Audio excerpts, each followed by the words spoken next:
Muy bien, 7:27 de la mañana y vamos a charlar unos minutos con Hugo Alconada. Hay dos temas que me interesa charlar. Uno tiene que ver con la jueza Ana María Figueroa, que, bueno, títulos y títulos, se llevó esta jueza de casación que había cumplido 75 años, tenía que dejar el cargo, el kirchnerismo le quería prorrogar el pliego, se resistió durante un tiempo, pero ayer la Corte le dijo afuera, ¿no? ¿Cómo va, Hugo? Buen día.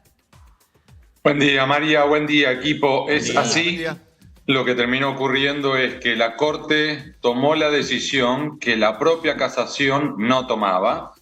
A veces ocurre, ¿no? Por una cuestión de elegancia, porque es un compañero de trabajo, porque después tenés que seguir conviviendo, o por el motivo que fuere. En definitiva, casación lo que había hecho fue, ante la situación de una funcionaria que había llegado a los 75 años, fecha límite según la Constitución Nacional, lo que había dicho fue notificarle a la Corte, notificarle al Consejo de la Magistratura, como diciendo, les informo que, y nada más.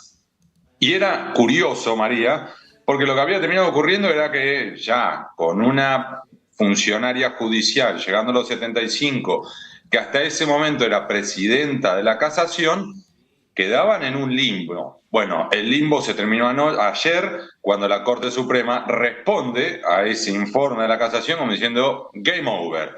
La funcionaria judicial, la jueza de la casación, Ana María Figueroa, ha cesado en sus funciones, ha llegado al límite previsto por la Constitución Nacional de los 75 años, se tiene que ir a su casa.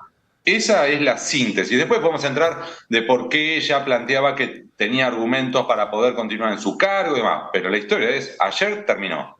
Sí, el bloqueo de la oposición fue exitoso en el sentido que mientras que el kirchnerismo quería tratar el pliego para prorrogarle la estadía otros 5 años en el Poder Judicial, Juntos por el Cambio dijo yo no voy al recinto mientras ese pliego esté acá, la situación se dilató en el tiempo y ella quedó en ese limbo hasta que la Corte le dijo listo, ya está afuera, pues ella decía mientras el pliego estuviera a consideración del Senado y el Senado no lo rechazara, que iba a permanecer. Pero bueno, ella Muy es breve, esto es, recordemos para los oyentes, muy breve. El artículo 99 de la Constitución establece que cuando un juez o jueza llega a los 75 años se tiene que ir a su casa. La única forma de que eso no ocurra es que obtenga un nuevo aval, tanto del presidente como del Congreso. Así tienen que darle un nuevo acuerdo como si fuera otra vez un nuevo pliego para juez. Ahora Y hubo jueces esto de la no Corte. ocurrió. Hubo jueces de la Corte que pasaron los 75 Sí. años. La jueza Elena Hayton. Elena Hayton, por ejemplo. La jueza Servini tiene más de 75 años. Correcto. El otro día, Digo, 80 y pico tiene. Sí, por eso digo. Ese es un muy buen punto. Ahora, acá hay un paréntesis, me alegro que lo hayas mencionado. Primer paréntesis es, el límite de los 75 llegó cuando muchos jueces ya estaban en sus cargos. Esos jueces plantearon amparos que terminaron llegando a la Corte encolumnados detrás del caso Fight, que obtienen una declaración de la Corte diciendo esto es inconstitucional, los jueces que estaban en sus cargos cuando esta nueva imposición de los 75 años llegó, pueden continuar en sus cargos. Fue considerado como el fallo y precedente Fight. Un montón de jueces se metieron ahí atrás. Ahora, después hubo un segundo planteo que es de, ¿te acordás, María? Un viejo camarista federal de La Plata, el doctor Schifrin, un gran señor, Sí. que también había hecho un planteo similar, y la Corte aprovechó ese segundo planteo para corregir la situación y decir, no, se terminó. A los 75, a tu casa, salvo que tengas un nuevo acuerdo. Con lo cual, claro, todavía te quedan algunos que se han beneficiado de aquel primer fallo de la Corte, y después se terminó. Todos los que han intentado ahora esto mismo rebotaron contra la pared. Bien, ahora una Corte que vuelve a tomar un fallo que, bueno, que al kirchnerismo entiende que la Corte vuelve a fallar permanentemente en contra de Cristina Kirchner, porque esta jueza tenía que entender en causas muy sensibles para Cristina Kirchner y era claramente dentro de una Cámara donde hay muchos jueces que tienen una posición muy adversa a Cristina Kirchner, la única, las juezas que había dicho yo creo que Cristina Kirchner fue perseguida por el juez Bonadío, o sea, en una Cámara muy adversa para Cristina Kirchner, muy adversa para Cristina Kirchner, los jueces que se quedan. Que de hecho recordemos que ella tiene que abordar, o tendría que haber abordado, casos como el pacto con Irán, el caso del combustible, el caso Tesur, que a su vez se supone, por supuesto, después hay que ver fallo por fallo, pero que en principio ella estaba en esa sala con dos jueces, Petrone y Barroetaveña, ahí me salió bien el apellido, en los cuales podías llegar a especular, María, con que en esos casos iba a salir 2-1 en contra de Cristina Fernández de Kirchner, con siendo el 1 el de Figueroa. En minoría. Entonces, Claro. a su vez, el oyente podría decir, pero si aún así perdía 2-1, ¿por qué tanto drama con Figueroa sí y Figueroa no? Entre otros motivos, porque a su vez un voto en disidencia en minoría también te da argumentos jurídicos y defensivos para que eventualmente después poder apelar ante la Corte, eventualmente después invocar ese voto si querés ir ante la Comisión Interamericana de Derechos Humanos.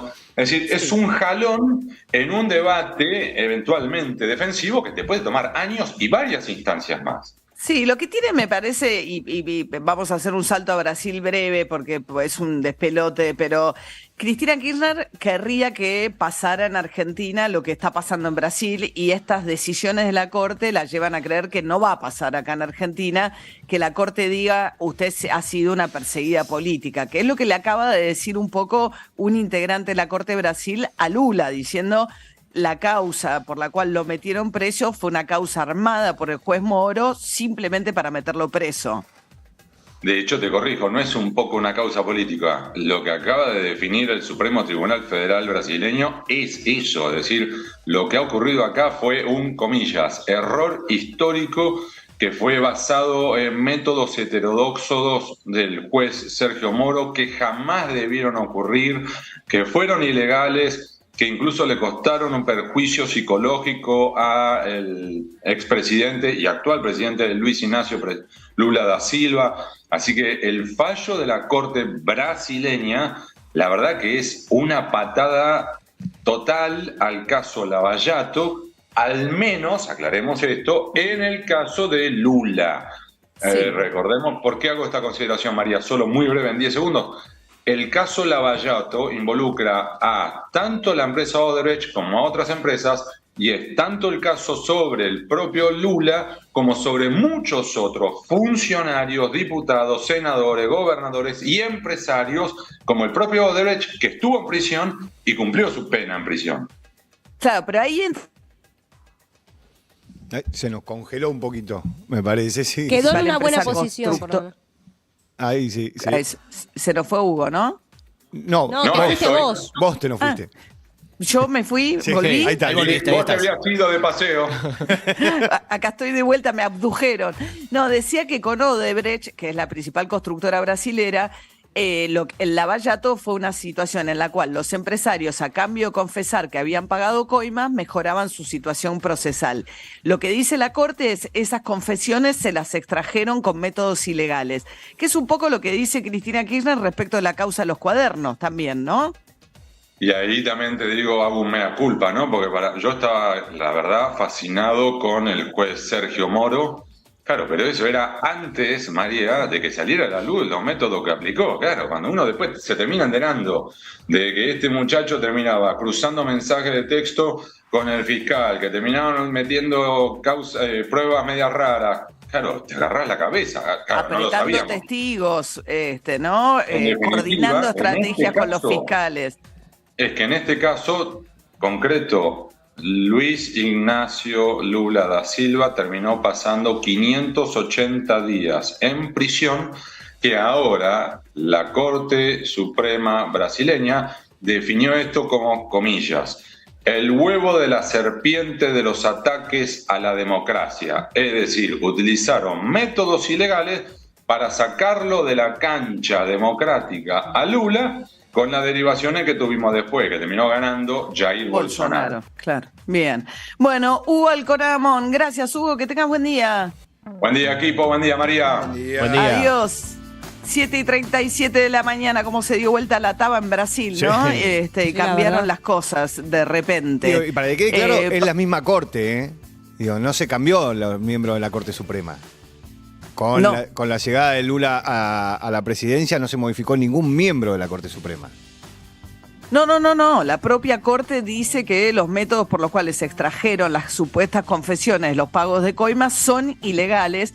¿Qué es lo que cree? Yo creo, te digo, que va a terminar la causa de los cuadernos muy parecido porque también fue muy poco rigurosa la manera en que se tomaron esos testimonios. La ley dice que tienen que ser filmados si no lo fueron.